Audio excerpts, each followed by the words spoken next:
Hernán Prepelici, ¿qué tal? ¿Cómo estás? Buenas ¿Cómo estás, tardes. Cecilia? ¿Cómo estás vos? Bien, Hernán, acá transcurre la tarde, estoy tomando un café y pensando, bueno, precisamente las necesidades del traductor público y sobre todo las necesidades de los traductores públicos que se inscriben como peritos y particularmente en el fuero penal, qué mejor que contar con vos. Contame, Hernán, ¿a qué te dedicas? Yo te conozco, pero tal vez hay quien no te conozca. Bueno, muy antes que nada, gracias por la invitación. Eh, yo me dedico al derecho penal, específicamente a los delitos económicos, el derecho penal económico, esa es mi expertise. Trabajé muchos años en el ámbito de la justicia nacional en lo penal económico y hace te diría que 25 años que trabajo como abogado, ejerciendo la profesión de abogado específica y únicamente en el ámbito de los delitos, del derecho penal. Y también tenés experiencia docente, ¿verdad?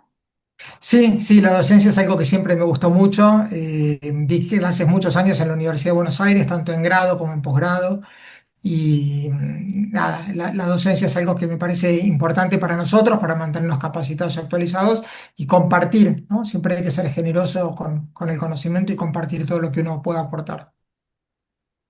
Hernán, si hablamos, por ejemplo, de la ciudad de Buenos Aires, ¿cuáles son los códigos penales que coexisten en la ciudad de Buenos Aires y que un traductor público debería conocer?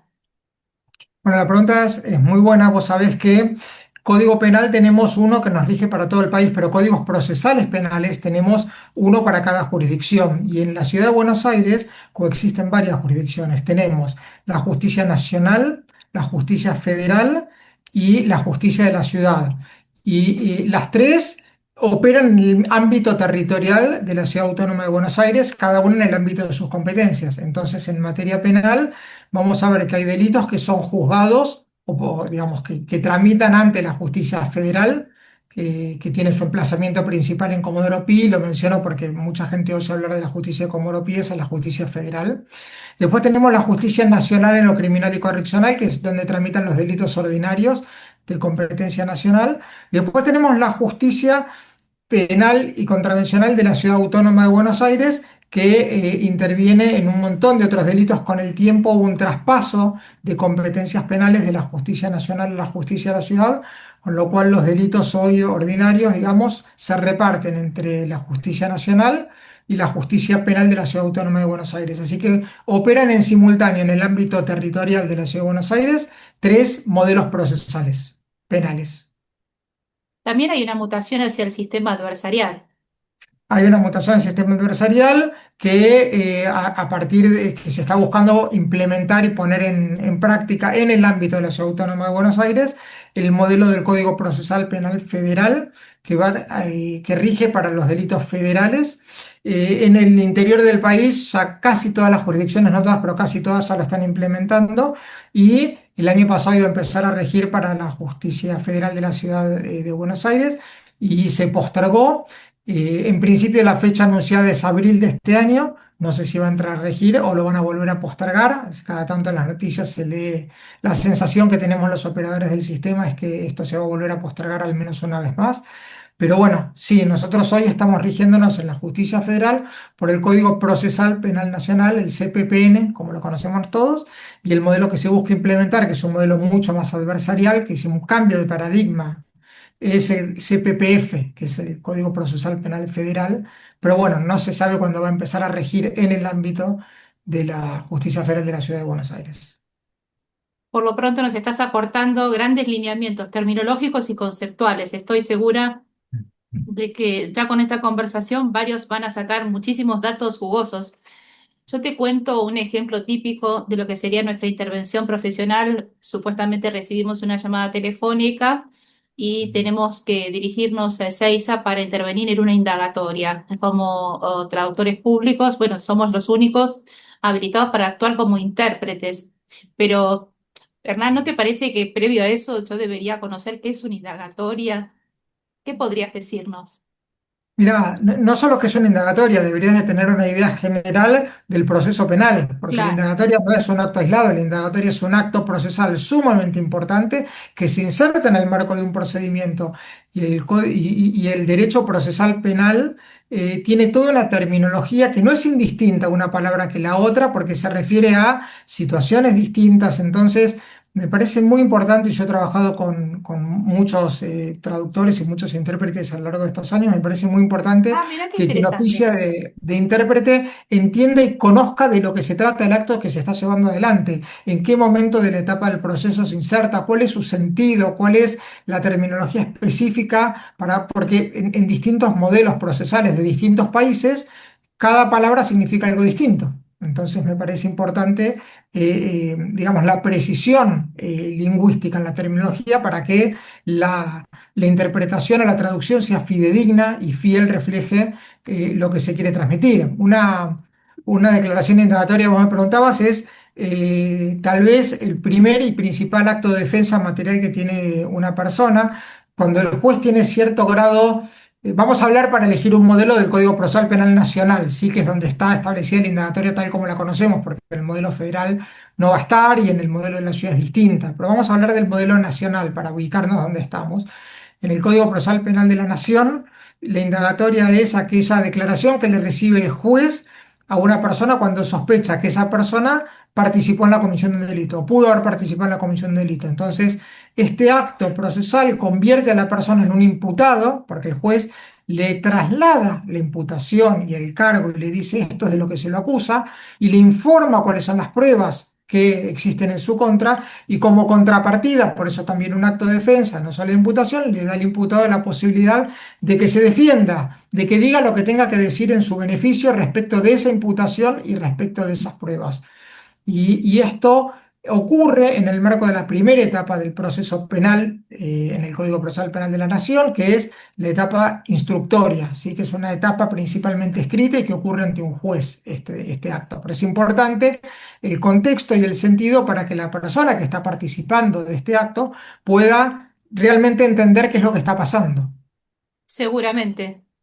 Y ahora que yo pienso en posibles traducciones al inglés, no hay que caer en soluciones expeditas y simplonas, tal como pensar the accused, para imputado, para todas las etapas del proceso. Esto hay que expresarlo con claridad, pero bueno, de eso nos encargaremos nosotros cuando abordemos la fase de la traducción.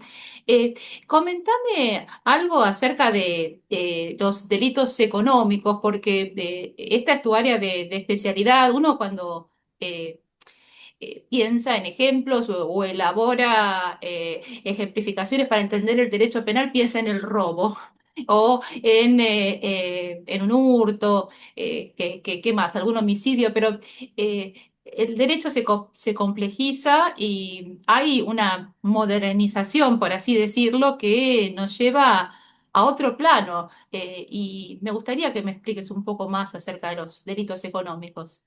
Bueno, pues sabes que nosotros tenemos un código penal que contiene un catálogo de delitos que a lo largo de los años fue mutando, se fue modificando, se fueron agregando, se fueron suprimiendo cosas y de hecho tenemos un proyecto de código penal de la Nación que está en danza y están viendo si es que le dan estado parlamentario para hacer un código penal nuevo, digamos, o integral o distinto porque este que tenemos ahora ha sufrido a lo largo de estos años muchos parches y enmiendas, entonces hay como un proyecto de código penal, pero el derecho penal no está solamente en el código penal, también hay un montón de leyes especiales que contemplan disposiciones penales. Por ejemplo, los delitos tributarios y previsionales están en lo que se llama el régimen penal tributario, y el régimen penal tributario está en una ley específica no está dentro del Código Penal. Y después tenemos lo mismo con el delito de contrabando, por ejemplo. El delito de contrabando es un delito aduanero que está regulado dentro del Código Aduanero que tiene disposiciones penales específicas. Y lo mismo pasa con, bueno, normas, digamos, el lavado de dinero, es decir, hay una serie de delitos que están en el Código Penal, algunos se incorporaron, hubo alguna reforma hace ya un tiempo atrás que introdujo delitos contra el orden socioeconómico y financiero y demás, y hay otros que están por afuera el derecho tiene que ir atrás de, digamos, siempre tiene que ir actualizándose en función de lo que está pasando y a medida que se van llamémoslo, inventando nuevos delitos o van surgiendo nuevas formas delictivas, el legislador tiene que ir entonces contemplando de qué manera va a sancionar, castigar para tratar de prevenir y evitar este tipo de conductas. Entonces, el derecho penal económico probablemente, junto con el derecho penal informático, digamos, la ciberdelincuencia, son las áreas del derecho penal que más han crecido en el último tiempo porque es donde más huecos había y donde más necesidad de legislación había. Y además, a medida que las nuevas formas delictivas evolucionan, el derecho tiene que ir acompañando eso, Bueno, y los traductores públicos también, entonces tenemos que acompañar necesariamente. estos cambios decididamente.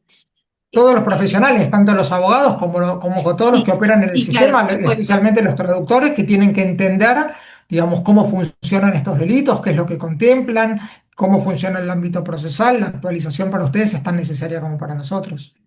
Sin dudas. Y es por este motivo que yo pensé en esta mini propuesta de capacitación dedicada a los traductores públicos, derecho penal para traductores públicos. Sé que no estás solo, Hernán, ya hablamos de vos, de tus antecedentes. ¿Quiénes más te van a acompañar? Bueno, en este módulo nos van a acompañar tres profesionales súper primera línea. Esos son todos funcionarios judiciales que actúan en distintos ámbitos y cada uno tiene una expertise propio de su ámbito de actuación. El doctor Rego es un funcionario judicial altamente experimentado en la provincia de Buenos Aires y él nos va a hablar de cómo funciona el modelo procesal penal de la provincia de Buenos Aires. El doctor Friedman es un funcionario judicial que trabaja hace muchos años en el ámbito de la Ciudad Autónoma de Buenos Aires y él nos va a hablar del modelo procesal que rige en la Ciudad Autónoma de Buenos Aires. Y el doctor Chervin es también un funcionario judicial que opera en el ámbito de la justicia federal en la provincia de San Juan, que es una de las jurisdicciones donde ya rige el modelo del Código Procesal Penal Federal y entonces él tiene la experiencia práctica de estar operando con el nuevo Código Procesal Penal Federal que en algún momento va a llegar acá. Y además son todos docentes de alma, todos han dado clases en la universidad, están dado o dan clases en la Universidad de Buenos Aires, así que son personas que tienen mucho conocimiento técnico y además grandes capacidades pedagógicas porque les gusta enseñar. Entonces me parece que van a poder acompañarte de una manera brillante en esta propuesta tan interesante que tenés. Me entusiasma muchísimo y sobre todo esto último que decís, esta gran vocación didáctica, porque realmente hay que tenerla para transmitir los conocimientos que ustedes tienen con tanto arraigo, pero transmitírselas a personas que están cerca del derecho, pero que no son abogados. Entonces, Sí, sí. doy por sentado que vamos a aprovecharlos muchísimo. Y ya que, por ejemplo, mencionar la provincia de San Juan, estas propuestas de capacitación no se circunscriben a la ciudad de Buenos Aires, están pensadas para traductores públicos y estudiantes avanzados de traductorado público de todo el país, inclusive en provincias tales como San Juan. Vos sabés que tenemos colegios de traductores en varios lugares del país, en varias provincias. Nosotros también tenemos un panorama federal, perdón, en lo que son las instituciones que regulan nuestra profesión, así que yo creo que a medida que te escuchen se van a entusiasmar porque nos estás dando un panorama que abarca todo el país, de hecho. Sí, y independientemente de eso, si surgiera la necesidad, se puede convocar profesionales de cada provincia que operan con el Código Procesal Penal local que rige dentro del ámbito de Claro, cada provincia, con lo cual, pero este modelo, digamos, que vamos a trabajar, tiene que ver especialmente con la Ciudad de Buenos Aires, con la provincia de Buenos Aires y con la justicia federal del interior del país, que es donde operan esto. Y claro, por supuesto que siempre se puede profundizar y hay tanto para trabajar en esto que me parece que es tan importante lo que traes vos de la capacitación. excelente, Hernán. No todos los traductores públicos siquiera cursamos derecho penal, ni mucho menos procesal penal en nuestra carrera, así que te necesitamos tanto a vos como a los profesionales que te van a acompañar muchísimo. Así que te agradezco mucho esta charla y bueno, y nos vemos pronto a comienzos de abril con tus colegas, ya que bueno, considero que esto precisamente es lo que el traductor público necesita. Hernán, muchísimas gracias. Gracias a vos, Cecilia, por convocarnos y bueno, esperamos poder contribuir con las necesidades que tienen. Es un gran equipo, creo que lo van a poder aprovechar un montón. Seguro. Chau, chau. Chao, Cecilia, gracias.